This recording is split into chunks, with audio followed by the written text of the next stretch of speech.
교회력에 따른 PPT 메인 말씀 묵상 하늘로 가심을 본 그대로 2021년 5월 13일 목요일입니다.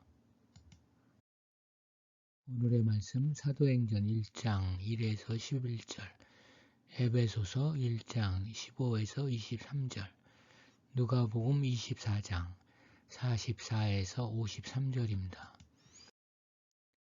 오늘의 말씀 첫 번째 본문 사도행전 1장입니다.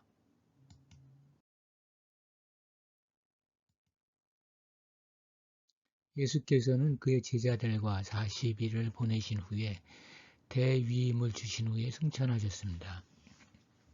성령의 능력을 힘입어 땅끝까지 나아가 전도하라는 말씀이었습니다. 이 말씀을 유언처럼 남기고 예수님은 사도들이 보는 앞에서 승천했습니다.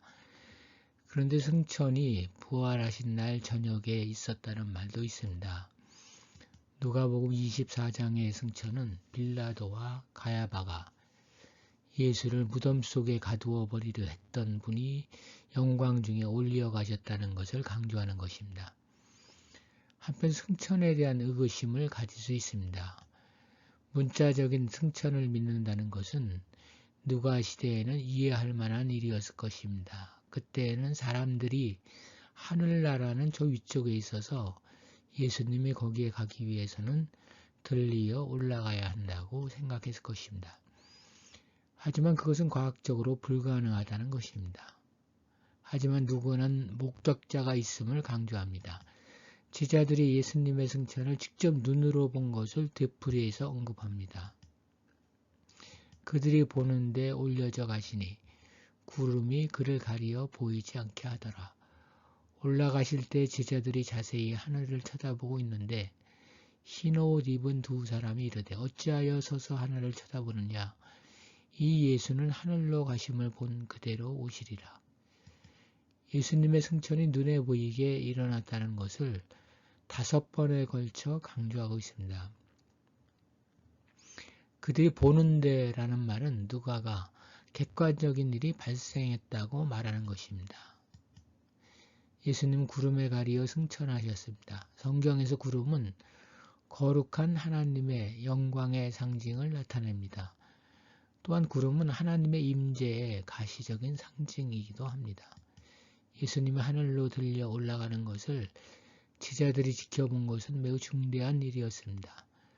그때 그들은 한 점의 의심 없이 그가 바로 하나님이고 그의 본향이 하늘임을 알게 되었을 것입니다. 구름에 쌓인 승천은 예수님께서 참으로 하나님이라는 사실을 증명하는 확실한 증거가 됩니다. 제자들이 하늘로 들려 올라가는 예수를 쳐다보고 있을 때 천사의 형상을 한 2명의 메신저가 그들 곁에 나타났습니다. 이들은 인간의 형태로 사람들에게 나타난 천사들이었습니다. 하얀 옷은 이들이 천사라는 것을 암시합니다. 그들은 예수님께서 하신 약속을 제자들에게 상기시키고 있습니다. 언젠가 너희들이 그가 하늘로 가심을 본 그대로 오시리라. 천사들은 제자들에게 예수님께서는 언젠가 떠나실 때 모습 그대로 육체적으로, 가시적으로 돌아오실 거라고 선포하였습니다. 예수님께서 재림하실 때 그의 승천에서 어떤 부분이 재현될 것일까요? 예수님께서 그의 영광을 보여주기 위하여 구름에 가리어 오신다는 것을 언급한 거라고 보는 것이 가장 가능성이 높습니다. 이는 예수님 스스로 하신 말씀입니다. 예수님께서는 감람산의 담화에서 그의 재림에 대해 그때 사람들이 인자가 구름을 타고 능력과 큰 영광으로 오는 것을 보리라 고 하셨습니다. 그리고 재판을 받으실 때 가야바에게도 말씀하셨습니다. 이후에 인자가 권능의 우편에 앉은 것과 하늘 구름을 타고 오는 것을 너희가 보리라. 그러한 이유로 제자들이 하늘과 구름을 대하는 태도는 분명히 이전과 동일하지 않을 것입니다. 그들이 머리를 위로 들어 하늘을 볼 때마다 그들은 예수님께서 승천하신 감동의 순간을 회상하며 예수님의 재림을 약속했던 천사들의 말을 기억할 것입니다. 하늘로 가심을 본 그대로 오시리라. 그가 하늘로 가심을 본 그대로 오시리라는 약속은 그리스도인이 위대하신 하나님 우리 주 구세주 예수 그리스도의 영광스러운 출현이라는 복된 소망을 기다리면서 현 세대에서 절제하며 거룩한 삶을 살 것을 고무시킵니다. 한편 그분의 가심과 그분의 오심 사이에는 또한 중요한 차이점들이 있을 것입니다. 이제 그분의 오심은 승천처럼 제한적이지 않을 것입니다. 그분의 승천을 본 사람은 11명의 제자였지만 그분의 재림은 모든 사람이 볼 것입니다. 그분이 하늘로 들려오실 때는 혼자였지만 다시 오실 때는 수많은 성도들과 천사들이 그분을 수행할 것입니다. 또한 그가 여기 있다 저기 있다는 식으로 특정 지역이 아닌 마치 번개가 하늘 아래 이쪽에서 번쩍여 하늘 아래 저쪽까지 비침 같을 것입니다. 주께서 승천하셔서 하나님의 우편으로 올라가 계신 사실을 아는 지식은 증언을 해야 하는 지식입니다. 그 승천 이후에 그리스도인들이 하나님에 관하여 말할 때면 그리스도에 관하여도 말해야 했습니다. 그리스도는 지금 하나님과 함께 다스리고 계시기 때문입니다. 그리스도를 따르던 자들은 자신들을 위하여 봉사하고 가르치고 사랑했던 그분이 지금은 자신들을 위하여 다스리고 계심을 알고 있습니다. 부활절과 그 나라의 회복 사이의 기간은 은혜의 기간인 바 증언을 하기 위한 기간입니다. 예수님께서 육체적으로 이 땅을 떠나 하늘에 있는 본향으로 돌아가신 것을 목격한 그분 뒤에 남겨진 증인들이 약속된 성령의 권능으로 나머지 사역을 수행할 것입니다. 옛 승천일 찬송가의 가사에 하나님 올라가셨네가 있습니다. 이 말은 그분이 교회를 떠나가 버리셨다는 것이 아니라 교회에 권능을 주시는 자가 되기 위하여 올라가셨다는 뜻입니다. 우리는 천사들의 메시지를 상기할 필요가 있습니다. 너희는 그분이 가시는 것을 보았다. 너희는 그분이 오시는 것을 볼 것이다. 그러나 그 가심과 오심 사이에 성령께서 오셔야 하며 너희는 가야만 한다. 그리스도를 위하여 세상 속으로.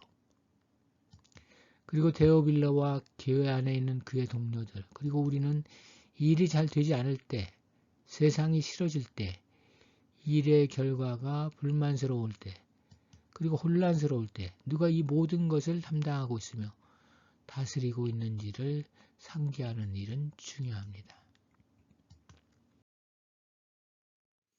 오늘의 말씀 두 번째 본문 에베소서 1장입니다.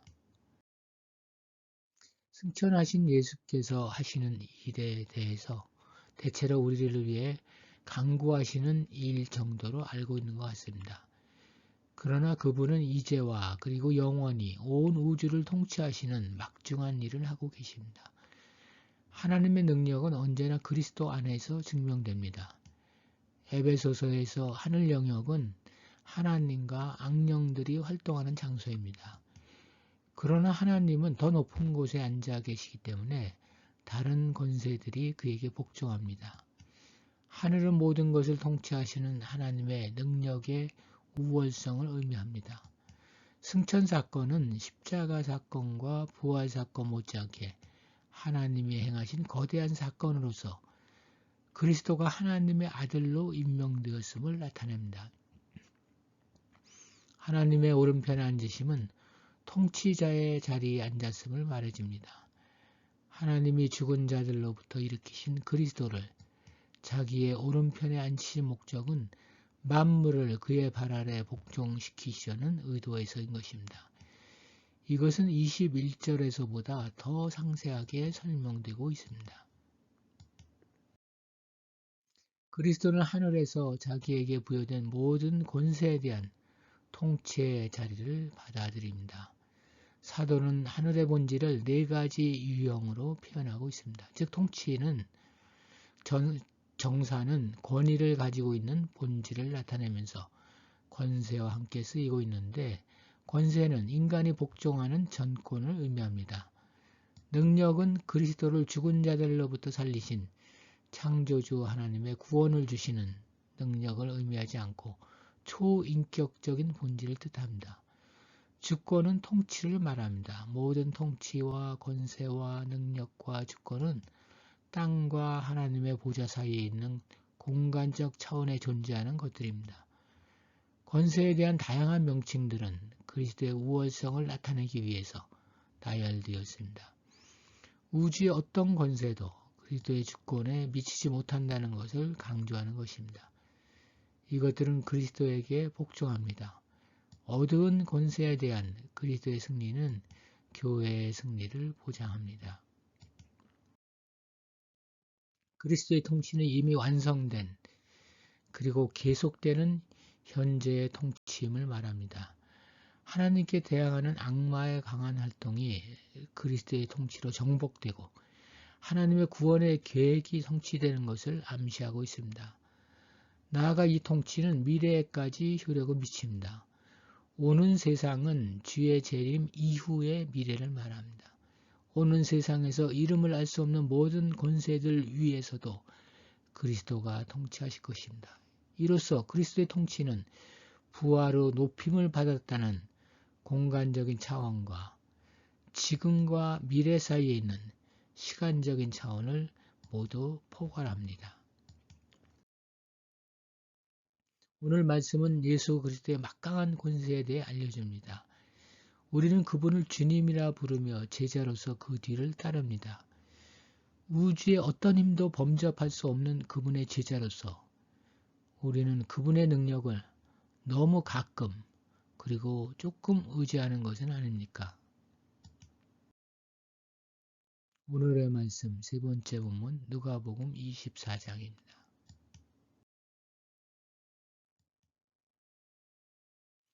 예수님의 떠나심은 축복과 승천으로 되어 있습니다. 예수님은 예루살렘에서 11제자와 및 함께 한 사람들에게 부활한 자신의 몸을 나타내 보인 후에 다시 베다니로 나가 그들을 축복하면서 하늘로 들려 올려졌습니다. 누가는 시간적 간격에 대한 언급이 없이 예수님이 제자들을 데리고 예루살렘 밖으로 나가 3km 지점에 있는 감람산 기슭의 베다니 마을 앞까지 나가서 제자들을 축복한 것을 묘사합니다. 예수님 손을 들어 그의 제자들을 축복하셨습니다. 축복은 예수님께서 자기 제자들을 보살피고 하나님의 호의 중에 있게 하시는 제사장적인 행위입니다. 예수님은 그들을 고아로 남겨두지 않으실 것입니다. 무엇보다 승천은 그리스도께서 그의 영광으로 들어가심과 높이 들려서 하나님 우편의 보좌에 앉으심을 의미합니다. 예수님께서 하늘로 높이 들려졌다는 것은 그가 하늘로부터 오신 하나님의 아들임을 말하는 것입니다. 이번에 예수님께서 그들을 떠나시면 그는 재림하실 때에야 돌아오실 것입니다. 사역기간 3년 동안 그와 살을 맞대고 생활하며 대화를 나누었던 일을 이제 다시는 경험하지 못할 것입니다. 그러나 제자들은 그리스도께서 떠나게 되어 낙심하거나 의기소침하지 않았습니다. 따라오라고 부르심을 받기 이전에 알고 있던 갈릴리와 그 생활을 그리워하면서 되돌아보지도 않았습니다. 그러나 그들은 곧 성령을 선물로 받을 것입니다. 그는 그들을 충만하게 채워주시며 그들과 항상 함께 하실 것입니다. 예수님께서는 사실상 그의 교회 안에 지금뿐만 아니라 영원토록 계시기 위해 떠나셨습니다. 예수님께서는 육체로 지상에 계셨을 때에는 동시에 여러 곳에 계실 수가 없었으나 이제부터는 하늘에 계심으로 성령을 통해서 영으로 어느 곳에나 계실 수 있게 되었습니다. 또한 그분은 땅에 계셨을 때 교회와 더불어 계셨으나 이제는 교회 안에 계십니다. 바꿔 말하면 그분은 우리와 더 가까이 계시려고 우리를 떠나신 것처럼 된 것입니다. 이 예수님에 대해 그들은 더 이상의 슬픔도, 더 이상의 혼란도, 더 이상의 의심도 없었습니다. 이제 제자들은 모든 것을 이해하게 되었고 기쁨으로 충만하였습니다. 이 소망 중에 기쁨이 충만하고 하나님을 송축하면서 예루살렘으로 그리고 성전으로 돌아왔습니다. 그들은 큰 기쁨으로 예루살렘으로 돌아간 것입니다. 예루살렘에 머물라는 예수님 지시대로 그들은 순종하였습니다. 이들에게는 들키지 않는 은둔 장소가 더 이상 필요하지 않았습니다. 그들은 하나님의 행하신 모든 일로 인해 그를 찬양하기 위해 공개적으로 성전을 찾았습니다. 그들은 유대인의 뿌리를 버리지 않았기 때문에 늘 성전에 있어 하나님을 찬송하였습니다.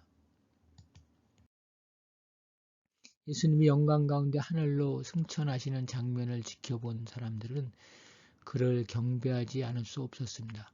누가는 여기서 이 말로서 예수님을 경배의 대상으로 나타내고 있습니다. 우리는 예배를 그저 단순하게 찬양을 드리는 측면에서만 생각하지만 예배의 근본은 하나님을 향한 새로워진 태도와 하나님을 향한 개방성입니다. 예배는 하나님께 찬양을 드리는 것뿐만 아니라 예수님이 명령하셨던 것에 순종하는 것이기도 합니다. 복음에 대한 반응과 더불어 오게 되는 변화는 우리 마음을 새롭게 하는 것이며 그래서 우리가 하나님께 우리 입술로 감사할 뿐만 아니라 우리의 행동들을 통해서도 감사드리는 것이 되어야만 합니다.